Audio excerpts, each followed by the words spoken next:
Christie sa Kathniel, ang kwento, hindi na sila i-renew ng Star Magic. Nakarating umano kay Christie Ferman na hindi na raw i-renew ng Star Magic sin Catherine Bernardo at Daniel Padilla. Ito ay matapos maging maugong ang isyu ng umano'y hiwalayan ng dalawa na hanggang ngayon ay wala pang kumpirmasyon mula mismo sa kanila. Sinasabing si Catherine ay nakikipag-usap na kay Rambo Nunez, ang mister ni Maha Salvador na bilang umano'y bagong management nito. Habang si Daniel ay naghahanap din ng hahawak umano sa kanyang career. Isa na naman umanong mainit na balita ang nakarating kay Christie Ferman tungkol sa tambalang Kathniel. Ito umano ay sa kasagsagan ng napapabalita nilang hiwalayan nina Catherine Bernardo at Daniel Padilla. Aminado man si Christie na wala pa silang resibo sa nakarating na balitang ito, subalit hindi na raw i-renew pa ng Star Magic ang dalawa. Ang kwento, hindi na sila i-renew ng Star Magic.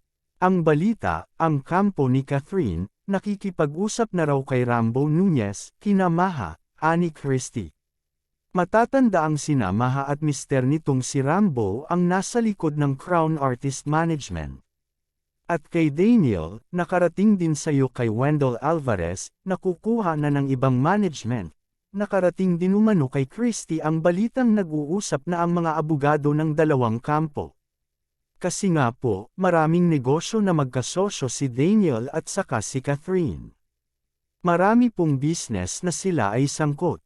So ngayon ang nangyayari, yung abogado ni Catherine at ni Daniel, inaano ngayon yung halaga ng mga ipinuhunan nila sa kani-kanyang negosyo na pinagsaluhan nila.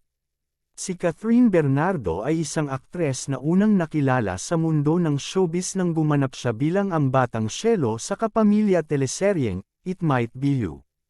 Kinalaunan ay naipareha siya kay Daniel Padilla at nakilala ang tambalan nila bilang Kathniel. Matatanda ang binalot kamakailan ng kontrobersya ang Kathniel matapos umanong may bahagi ni OJ Diaz ang kanya umanong nabalitaan sa isang source tungkol kina Daniel Padilla at Andrea Brillantes. Inulan ito ng batikos na humantong pa sa puntong inakusahan si OJ na nagpapakalap umano ng fake news. Samantala, agaw eksena naman kamakailan ang mga larawan ni Catherine na dahil sa kanyang kakaibang pananamit.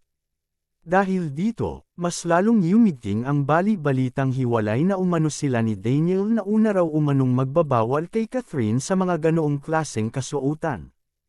Gayunpaman, hanggang ngayon walang kumpirmasyon mula sa dalawa kung totoo o hindi ang napapabalitang hiwalay.